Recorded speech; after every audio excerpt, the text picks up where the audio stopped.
Assalamualaikum warahmatullahi wabarakatuh. Saya Virginia Amanda dengan NPM 21510200043, jurusan Perbankan Syariah kelas A, UIN Raden Lampung.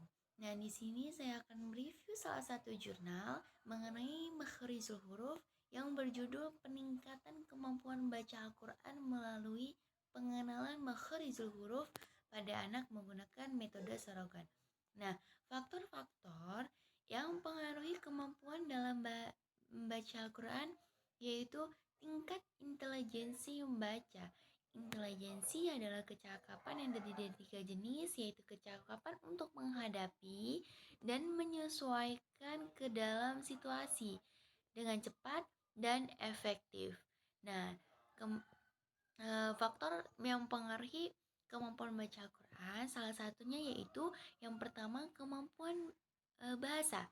Kemampuan bahasa di sini yang dimaksud ialah menguasai bahasa yang dipergunakan.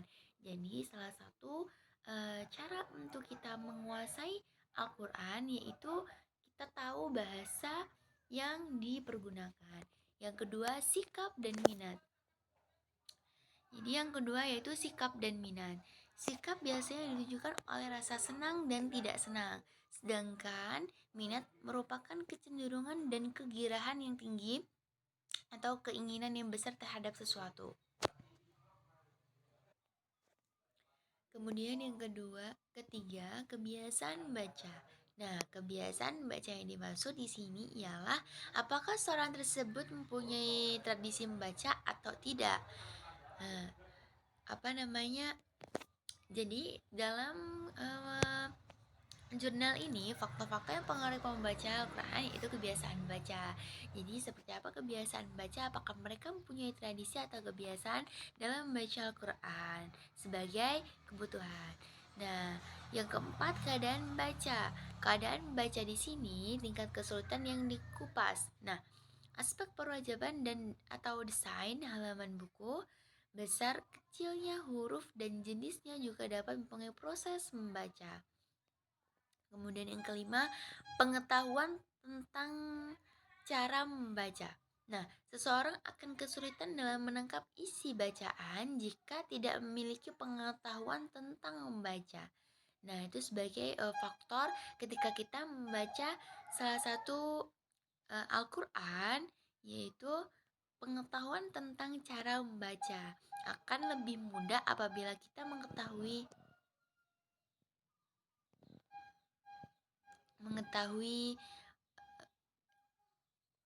makharijul hurufnya. Yang keenam, lebihnya emosi dan sikap. Keadaan emosi yang berubah akan mempengaruhi dalam baca seseorang. Yang ketujuh, pengalaman yang dimiliki. Nah, sebuah proses membaca dalam sehari-hari pada hakikatnya merupakan model pengetahuan untuk pemahaman berikutnya. Istilahnya menjadi kebiasaan kita dalam membaca Al-Quran. Kemudian yang kedelapan, kemampuan membaca Al-Quran diantaranya yang pertama ada identifikasi huruf. Identifikasi huruf di sini maksudnya cara belajar membaca Al-Quran. Yang pertama wajib diketahui anak adalah dapat membaca huruf-huruf hijaiyah dan dapat dihafalkan. Jadi yang pertama ketika kita akan tahu atau memahami Al-Quran, kita harus tahu dulu dan hafal huruf hijaiyah.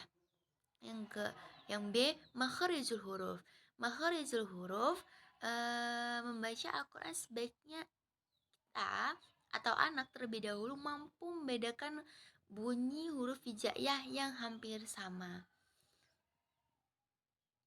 Kemudian tajwidnya. Tajwid yang dimaksud yaitu ilmu yang dipergunakan untuk mengetahui tempat keluarnya huruf makhraj dan sifatnya serta bacaan-bacaannya. Jadi seperti idhar itu jelas, ikhfa itu sama-sama. Jadi kita bisa membedakan antara tajwid, mana yang tajwid idhar, mana yang bacaan idgham. Kita harus membedakan supaya bacaan Al-Quran